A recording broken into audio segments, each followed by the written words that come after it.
Bonjour! Avez-vous envie de découvrir le trésor de l'arc-en-ciel? C'est ce que je vous propose dans ces vidéos. Bonjour à vous! C'est Martine Dussard pour vous partager les aventures de Sancha, le trésor oublié de l'arc-en-ciel.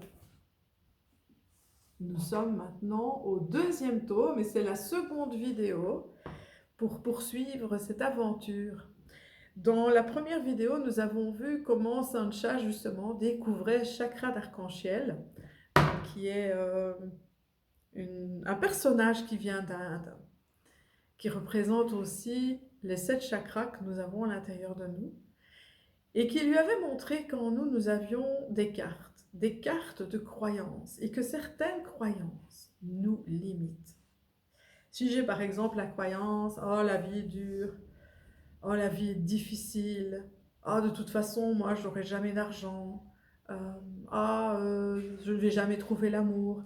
Si toutes ces croyances, vous les portez en vous, eh bien, il y a quelque chose en vous, un mécanisme en vous qui se met en place. Et ces croyances-là, eh bien, elles se matérialisent. Et donc ici, l'idée, dans la dernière vidéo, c'était que vous puissiez identifier quelles sont toutes ces pensées, ces croyances que vous avez sur vous-même, qui vous empêche de réaliser qui vous êtes vraiment. Alors, toujours dans cette croyance de « je n'ai pas le droit d'exister ». Nous voyons ici ce petit enfant là en haut qui dit « ben voilà, toute sa vie, il fera tout ce qu'il faut pour se faire aimer en acceptant parfois même l'inacceptable. Il aura à apprendre à se faire passer en premier, à se respecter et à se faire respecter. » Bon, ok. Tout ça est un peu compliqué. Comment fait-on pour changer une carte noire? Évidemment, ici, c'est Sancha qui voudrait bien savoir comment on fait. C'est comme au restaurant. Si la carte du menu ne te plaît pas, tu changes de carte ou de restaurant. Avec le premier pouvoir du rayon orange, le pouvoir de l'imagination.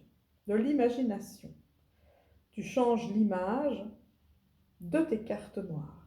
Et donc ici, on voit Gaudi qui est au restaurant, hein, donc c'est comme un menu.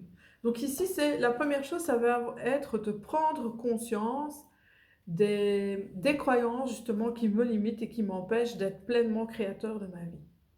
Et puis après, par le pouvoir de l'imagination, c'est de dire, ok, comment je pourrais mettre à la place quelque chose qui va me porter, plutôt que de croire quelque chose qui me tire vers le bas.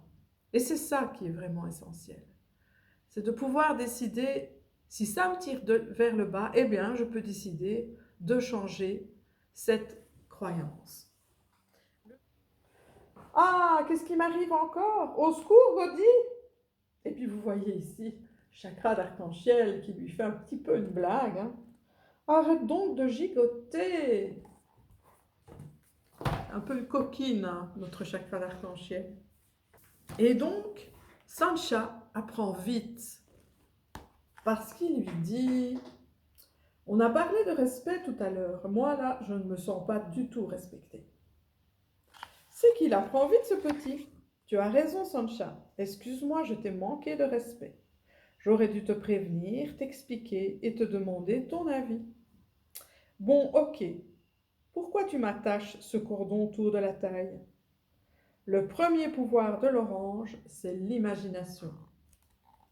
Le second pouvoir, c'est la matérialisation. À partir de maintenant, avec l'écharpe orange, tu as le pouvoir de matérialiser chaque idée que tu imagines. Matérialiser, je ne sais même pas ce que ça veut dire, répond Sancha. Eh bien, tu penses à quelque chose et ça se réalise. Oh oui, génial! Hop, il a disparu. Vous voyez ici en dessous, il a disparu.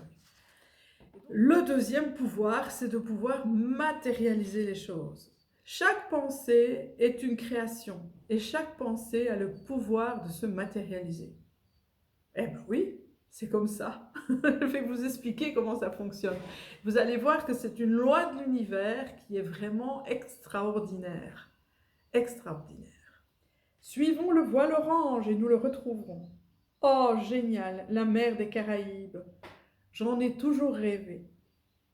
Ok, mais est-ce possible de matérialiser dans la vie de tous les jours? C'est malin, Sancha. Il va falloir que tu apprennes à maîtriser tes pensées. Et puis Cody répond, bien sûr, c'est possible. C'est pour cette raison que je te l'apprends. Et donc oui, il est possible de pouvoir matérialiser les pensées que l'on souhaite. Et il y a des petits trucs et astuces. Et je vais vous les partager. Ici, à la page suivante, nous rencontrons Einstein, ce fameux Einstein. Tu connais Einstein? C'est un savant du XXe siècle qui a fait de grandes recherches et de grandes découvertes. Il a découvert l'atome, le nucléaire, que le temps qui passe est différent pour chacun. Et il travaille sur l'énergie. C'est comme Gaïa, notre Terre. Elle était de l'énergie et elle s'est matérialisée. Albert Einstein a découvert une célèbre équation. E est égal à mc carré. Cette formule démontre que l'énergie se matérialise et que la matière est de l'énergie. Donc ici, c'est vraiment pour montrer que chaque cellule de notre corps, eh bien, est faite de vide, est faite d'énergie. Hein, et les petits microbes là, qui nous envahissent pour l'instant, le Covid-19, eh bien voilà, ils s'attaquent un petit peu à nos cellules aussi et viennent nous mettre à mal.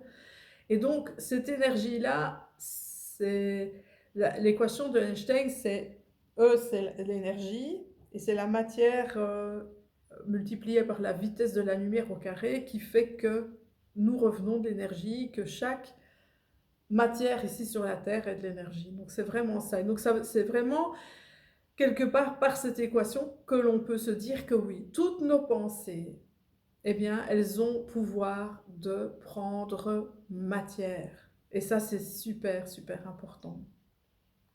Et donc ici, nous avons notre petit ami Guideri qui nous dit « Les pensées de chaque être humain créent une énergie qui a le pouvoir de se matérialiser, de se réaliser. C'est un premier secret. Nos pensées créent de l'énergie et peuvent se matérialiser. » Voilà, c'est vrai que c'est un très grand secret qui a été tenu secret longtemps et qui pour l'instant est occupé à se répandre de plus en plus et que nous pouvons utiliser nous aussi dans nos vies. Moi je l'ai beaucoup utilisé, ça s'appelle aussi la loi d'attraction.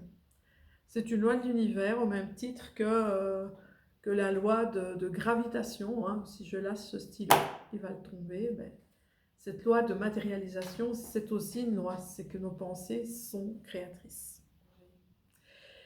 Donc voilà, je vais arrêter ici la vidéo parce qu'il y a encore beaucoup de choses qui nous attendent là avec Sancha et ses amis.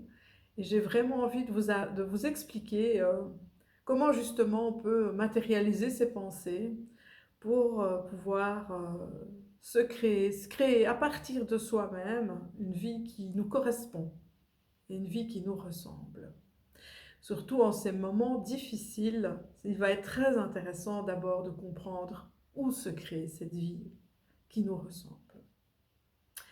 Voilà, je vous remercie de m'avoir écouté. J'espère que ça vous a donné des petites pistes de réflexion. Et donc, nous nous retrouvons dans la prochaine vidéo, dans la saison du trésor oublié de l'arc-en-ciel orange, pour poursuivre cette aventure. Donc, je vous invite de nouveau à commenter si vous voulez partager vos réflexions, vos prises de conscience ou mettre une petite réflexion que vous avez. Je vous invite aussi à partager cette vidéo et je vous retrouve dans très peu de temps pour la suite.